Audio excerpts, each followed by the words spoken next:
안녕하십니까. 갑자기 또 다시 영상을 찍게 되었는데요.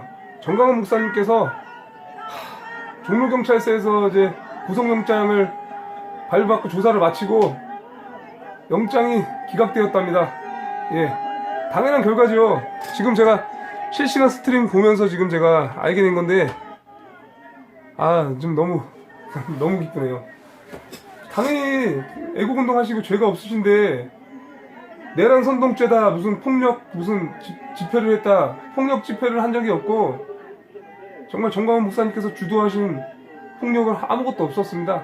단지 애국운동한 것뿐이고 정말 말도 안 되는 프레임을 씌워가지고 정광훈 목사님 구속하려고 했는데 지금 풀려났습니다. 너무 기쁜 나머지 제가 또 영상을 찍게 되네요. 여러분도 한번 관심을 가지고 정광훈 목사님에 대해서 한번 유튜브도 좀 보시고 특히 자유일보를 좀 구독해주세요. 자유일보.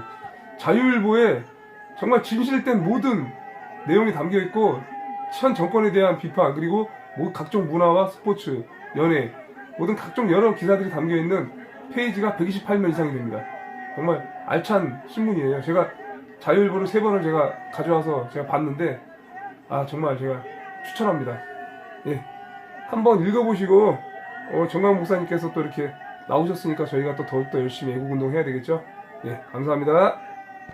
안녕하십니까. 예, 고난TV 인사드립니다.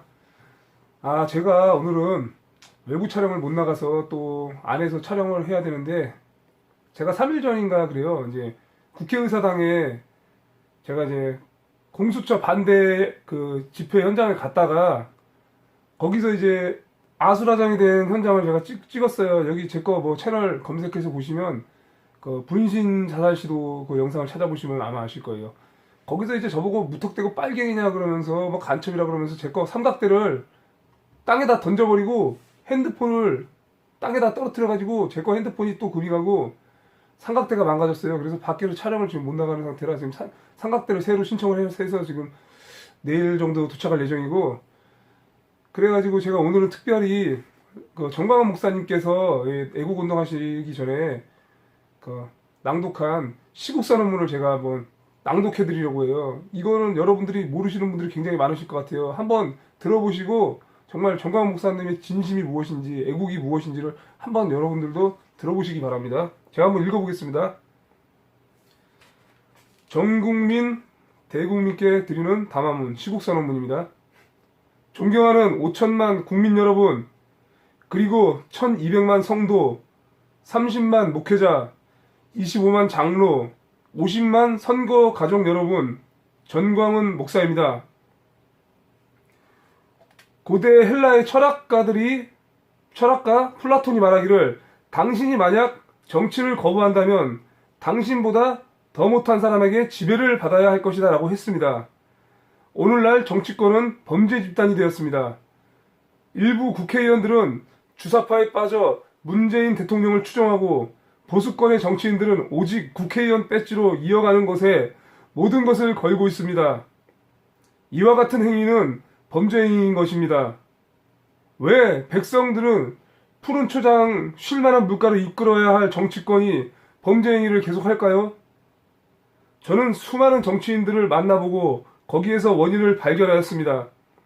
그 이유는 대한민국을 건국했던 이승만 대통령의 건국 기조인 첫째, 자유민주주의, 둘째, 자유시장경제, 셋째, 한미동맹, 넷째, 기독교 입국론에 대한 본질을 전혀 모르고 있기 때문입니다. 그들은 이승만 대통령의 4대 기둥이 어디에서 무엇 때문에 나왔는지에 대하여 전혀 알지 못하고 있었습니다. 국회의원을 한 횟수와 상관없이 초선, 재선, 3선, 4선, 5선의 다선 국회의원들까지도 모르고 있었으며, 내가 만난 사람 중에는 한 사람도 그 본질을 아는 사람이 없었던 것입니다. 설계도를 모르는 사람은 건축할 수 없듯이 이승만의 4대 건국 기조를 모르는 사람은 어떠한 실력자라 할지라도 대한민국을 제대로 건축할 수 없습니다. 그래서 지금 대한민국은 해체될지도 모르는 위기에 처해 있습니다. 존경하는 국민 여러분, 이승만 대통령이 우리에게 설계해 주신 4대 기둥은 대한민국을 오늘날 10대 대국으로 만들었습니다. 그러나 북한은 김일성은 이승만 대통령이 자유민주주의를 할 때 공산주의를 선택했고, 이승만 대통령이 자유시장 경제를 할 때 김일성은 사회 통제 경제를 했고, 이승만 대통령이 한미 동맹을 구축했을 때 김일성은 조선과 중국을 동맹으로 하는 조중 동맹을 했고, 이승만 대통령이 기독교 입국론을 선택했을 때 김일성은 주사파라고 하는 종교를 만들어 인민들에게 강요한 결과 우리 조국 대한민국은 이승만의 건국 기둥으로 살아 오늘날 세계 10대 대국이 되었지만, 북한은 전 세계에서 조롱과 저주를 받는 거지 나라가 되었습니다. 그럼에도 불구하고 오늘날 정치권들이 주사파를 추종하고, 보수 정치인들도 아무 생각 없이 오직 국회의원 배지를 하나님처럼 섬김으로 70년 동안 이루어놓은 우리 조국 대한민국을 비참히 무너뜨리고 있습니다. 위대하신 국민 여러분, 이와 같은 상태로는 대한민국의 미래를 기대할 수 없습니다. 이에 우리는 위대한 새로운 결단을 해야 합니다. 독일이 히틀러에게 빠져 2차 세계대전이라는 큰 실수를 했으나 아데나워를 비롯한 빌브란트의 지도력으로 인해 세계적 나라로 돌아온 것처럼 우리 대한민국도 문재인을 속히 하야시키고 잘못된 정치권을 단호히 척결하여 대한민국을 바로 세워야 할 것입니다.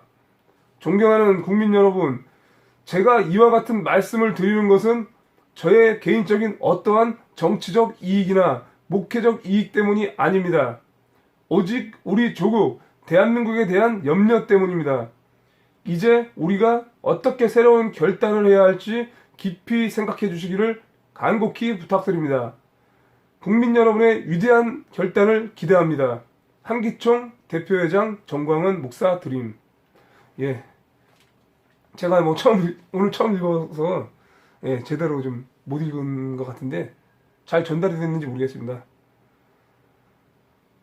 어떤 장로 한 분께서 정광훈 목사님께서 쓰신 이 시국선언문을 보고 독립선언서 이후에 정말 가장 위대한 문장이라고 할 정도로 정말 과언 얘기 아니라 정말 추정할 것이 단 1.1억도 없다고 극찬을 하였습니다. 그래서 이제 이 시국선언문을 가지고 모든 교회가 예배 전에 이 시국선언문을 낭독을 하고 예배를 드려보자라고 건의할 정도로 이 시국선언문을 본 우리나라 각국 자리를 잡고 계신 국회의원들부터 시작해가지고 정말 각 지도자분들이 극찬을 했다고 합니다. 그래서 저도 이것을 보고 역시 정광훈 목사님은 대단히 지식인이구나, 정말 천재구나, 저도 그렇게 느꼈어요. 그런데 그분이 평소에 책을 안 보기로 참 유명하대요. 학교에 다닐 때 성적표가 양양양양 가양양양 이 정도로 정말 성적을 안 좋았고 책을 안 보고 공부를 안 했답니다. 오직 성경책 한 권으로 그렇게 열심히 보셨고, 이승만 대통령에 대해서 많이 연구를 하셨답니다. 그 이승만 대통령께서 세운 업적과 그분의 삶을 연구한 결과 하나님께서 엄청난 지혜를 주시고 정말 이 나라가 4대 기둥으로 인해서 나라가 건국되었다. 그래서 이게 70년을 이뤄갔다, 우리가 자유민주주의를. 이것을 정말 잘 알 수 있었습니다. 그래서 저도 정말 이승만 건국 대통령께서 어떻게 이 나라를 이끌어 가셨는지 저도 참 공부를 많이 하고 있습니다, 요즘에.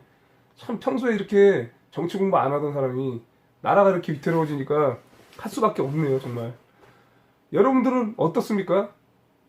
현장에 나가보지 않으셨죠? 여러분들 이승만 대통령께서 이루신 역사에 대해서 공부 안 하셨죠? 해보고 아니면은 그때 늦지 않습니다. 근데 대부분 정광훈 목사님을 비방하시는 분들이나 이승만 대통령, 박정희 대통령을 비방하시는 분들 보면 역사를 제대로 바라보지 않고 본인이 노력하지 않고 극단적으로 판단하는 경우가 대부분입니다. 저도 처음에는 속았습니다. 하지만 이제는 안 속아요. 제가 공부하고 제가 정말 진실을 파헤친 결과 무엇이 진실인지 알았기 때문입니다. 정광훈 목사님 오늘 구속영장 발부해가지고 지금도 종로경찰서에서 조사받고 계십니다. 그분이 문재인 정부의 적이 되기 때문에 문재인 정부에서 어떻게 해서든지 언론을 통해서 각종 신문사, 모든 집단을 동원해가지고 무너뜨리려 하는 겁니다. 이 나라가 인민공화국으로 지금 바뀌어 가려고 정말 수를 쓰고 있습니다. 당연히 기독교 자유롭지 못합니다. 저는 이 기독교인들이 정말 정신 차려야 된다고 생각합니다. 어쩌다가 이 언론에 속았고 어쩌다가 이렇게 이 정부에 속았습니까? 테레비 나오는 공영방송이요? KBS, SBS, MBC요? JTBC요? 정말 가짜입니다. 진짜 언론이면 광화문 광장에서 예배드리는 것도 찍고 촛불 집회, 자기네들이 주도하는 촛불 집회도 찍고 문재인 정권이 외교하는 것도 찍고 삼성이 우리나라 원자력 발전소 폐기해가지고 외국에다가 지금 차렸습니다. 그 돈이 정말 10년 동안 10년, 20년 동안 벌어둔 돈이 수천조랍니다. 수천조, 2천조, 3천조랍니다. 그 엄청난 그 돈을 벌기 위해서 외국에 나갔습니다. 왜? 우리나라에서 폐기시킨다니까. 우리나라만큼 원자력 발전소 잘 운영하는 기술력을 가진 인력이 별로 없어요. 우리나라에서 그래서 해외에서 정말 엄청난 돈을 주고 인력을 사가는 거예요. 문재인 정부는 4대강까지도 없애자고 하는데 농민들이 정말 곡괭이 들고 일어섭니다. 자살한다고. 왜 4대강 만들고 나서 농사도 잘 되고 풍년인데 왜 없애냐고. 그리고 지금 국방력이 완전히 해제되었습니다. 정찰기가 원래 떠 있는데 3일 전부터 정찰기가 정찰을 해야 적이 쳐들어오는 것을 알고 선제 공격을 할 수 있는데 지금 정찰기고 뭐고 전부 다 아예 그냥 무장해제 시키고 국군 지금 인원 감축시키고요. 군기관 단축시키고 지금 평화통일 왔다가 거짓 위장하면서 이 나라 지금 국방력 완전 해제시켰습니다. 이게 문재인 정부예요. 그러면 우리가 자유민주주의를 수호하기 위해서 목숨을 걸고 지켜야 되는 거 아닙니까? 제가요, 왜 직업까지 지금 왜 포기하면서 지금 아르바이트 다시 구하고 있는데 왜 나라 운동하냐고요? 나라가 없으면 가정이 없어요. 나라가 없으면 교회도 없어요. 나라가 없으면 교육? 아이들이 주체사상 교육을 받는 거를 볼 수 있나요? 동성애를 옹호하는 이 민주당의 집단에 당신들이 인정할 수 있나요? 나중에 자식이 남자와 남자가 결혼하고 여자와 여자가 결혼해서 그것을 합법으로 주례를 하는 그런 끔찍한 결과가 오는데도 불구하고 방관하고 계실 겁니까? 두 손 모으고 기도하고 예배드리고 찬양한다고 해서 그것이 과연 하나님께서 들어주신다고요? 예배는요, 삶의 예배예요. 내가 기도하고 기도한 것을 행동으로 옮겨야 되는 겁니다. 예배당에서 기도하고 그냥 그게 끝이 아니라고요. 배고픈 사람이 있으면 배고픈 것을 배를 줄이기 위해서 채워주기 위해서 먹을 것을 줘야 되고 추워서 얼어 죽는 사람이 있으면 이불을 덮어줄 줄 알아야 되고 이 나라가 위기에 처해서 간첩에 정권에 뺏기게 생겼으면 우리가 도로 찾아와야 되는 그런 행동이 따르는 믿음이 있어야 된다. 그것이 없이 어찌 우리 대한민국 교회가 자유롭겠습니까? 나중에 정말 자유가 찾아왔을 때 떳떳하게 자유를 누릴 수 있습니까? 아니, 만약에 자유가 찾아오지 않고 공산정부로 넘어가서 북한처럼 지하교회 성도처럼 온전히 예배드리지 못한다면 그때 어떻게 하실 겁니까? 피눈물을 흘려도 그때 소용없습니다. 지금이 우리가 나서야 될 때입니다. 하나님께서 의인들이 일어난 것을 보시고 반드시 들어 쓰십니다. 여러분, 조금만 관심을 가져보세요. 이게 지금 보통 일이 아닙니다. 간절히 부탁드리겠습니다. 네, 감사합니다.